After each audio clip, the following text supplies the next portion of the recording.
My next guest started at Halls in 1976 as a seasonal worker and then stayed for the next 45 years. She served as union steward and president and calls her fellow workers at Halls family. Please give it up for Sally Winterburn.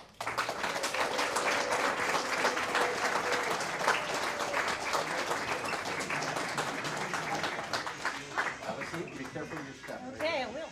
Thank you.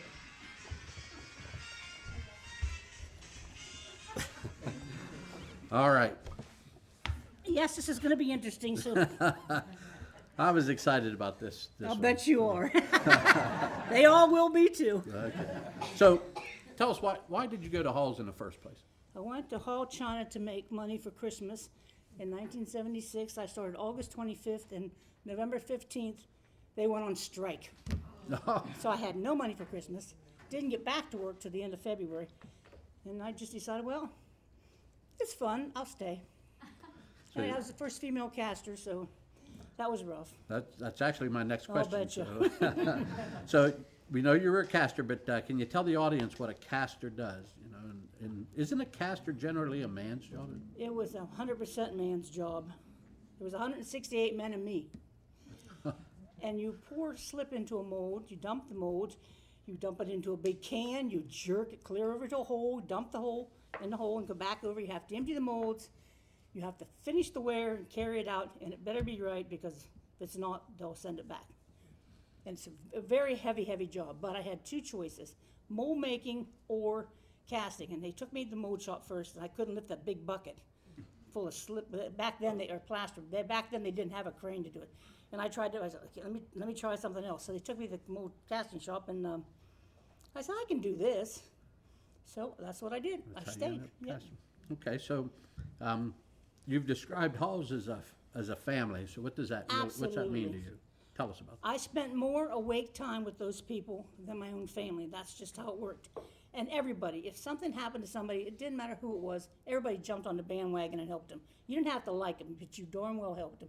And most of the time, we got a few squabbles, but other than that, everybody got along. There were so many husband and wives, and you had to be careful who you talk about because there was related. Everybody's related to everybody. So I can't. What? That's your aunt? Oh no, I'm just kidding. I like her. Well, so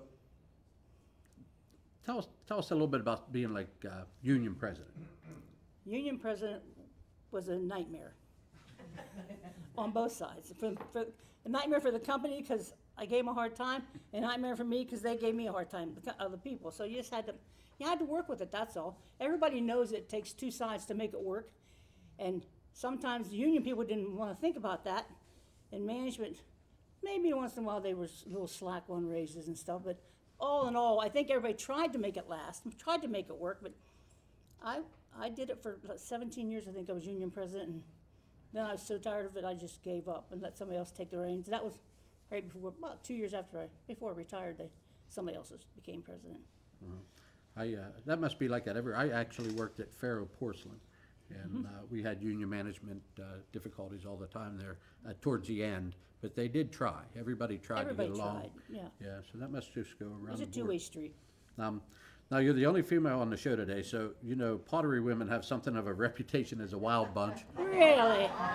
I bet there's one gentleman out there, I won't mention Jack Rody's name, that would agree with you 100%. He always tells me to be quiet. Do you think that reputation is earned, or you Hell know? yeah, sir. Yeah. Darn straight. Woo, woo, woo, woo. Well, I know you brought some stuff. Oh, I did bring some stuff, so you'll have to, like it or not, here it comes. Pass this to you, Thank and you you. can pull out what you want. Yeah, oh, I will. First of So all, just tell us what you're bringing. This is a little bud vase, and that they were. You think, oh, there's nothing to that, but you had to glue the plaster. You had made two different pieces, and you put them together, and then you had to cut it, and it just came out perfect. That's a perfect one. I'm sure I made that one. I tried to bring some fun stuff. This is an ashtray. You don't see these very often, but you put the matches in here, and it was yeah, it's for sale if you want to buy them in there. Nice. You put the matches in here, and Yes, I'm sorry. Come up, please. Yes. Yeah, because it's blending in with the white table. I got you. There you go. We'll leave them out there so you can. Yeah, I'll let you leave them out. I'll leave them out there. And then, because I was the only one of the first female casters, was the first female, had to be, I'll go along with anything the men said. Well, they came up with this new mold that they tried to get me to make, and I said, Give me the drum roll. oh boy, trust me, I had a hard time with it, but we made condom molds. I'm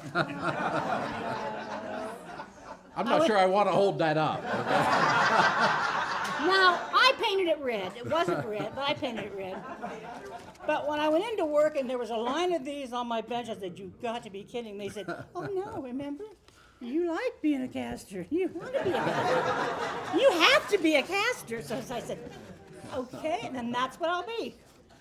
It lasted about a week, and then I lost total control of myself. I couldn't function doing that, so I sweat bullets. And they switched them out. But they were just doing to torment me a little bit. It worked, but I didn't waver. I never wavered against any of them ever, not once. You can ask John Sales that. I just couldn't. I couldn't give in to anybody. If you're going to do it and I have to do it, I will do it. I made glove forms that were so tall, I had to stand on a stool, and when you dumped them, there's only 2 on the bench, you had to lay them over and set them back up, but I wasn't giving in, and 45 years later, I didn't give in. Good for you.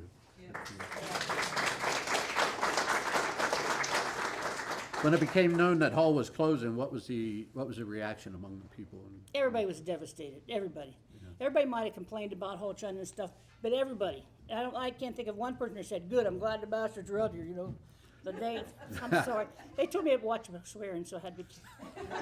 But then You're again, fine. they told me but everybody was upset. We tried. At the end, it wasn't getting any easier for Homer Locking to keep it open, and it wasn't getting any easier for Hall China for it to survive. It was only common sense to put them together. I don't know why Homer Locking didn't come over there, but they didn't. I think we heard one. All right. So I think you actually told us, but after 45 years at Hall's, I'm sure you've got a lot of stories. Is there any particular you'd like to share with us? I'll share this one story because it's very funny to me. You might not think so, but I was quite a jokester. I can't imagine you think that I would be, but I had a stuffed skunk, and I took it to work. And I was in front of the elevator that goes to the basement to get the molds, and I thought, oh, this will be cute. I'll stick it in the far corner because when the skunk's tail's up, it's going to spray. So I sat back there and I waited, and I'm like here there from the kid opens the door and says, "Oh my God, a skunk!" So then next thing you know, all the management people up there were standing back like this, looking at it and saying, "Somebody call animal control! Call animal control!" His tail's up, and I was dying by then. Everybody, I was laughing so hard. My boss turned and looked at me and said, "He swore at me."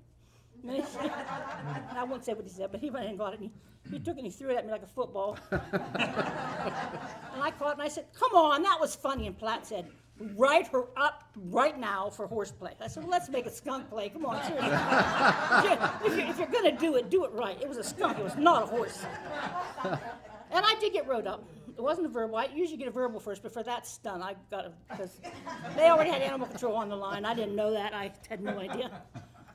But that was just one of many things I didn't. We won't get into all of them, but that was one of my favorites. All right, Sally. Thank you so much. Thank you. Okay. I'll leave these up on the table. That's fine. All right. Yeah.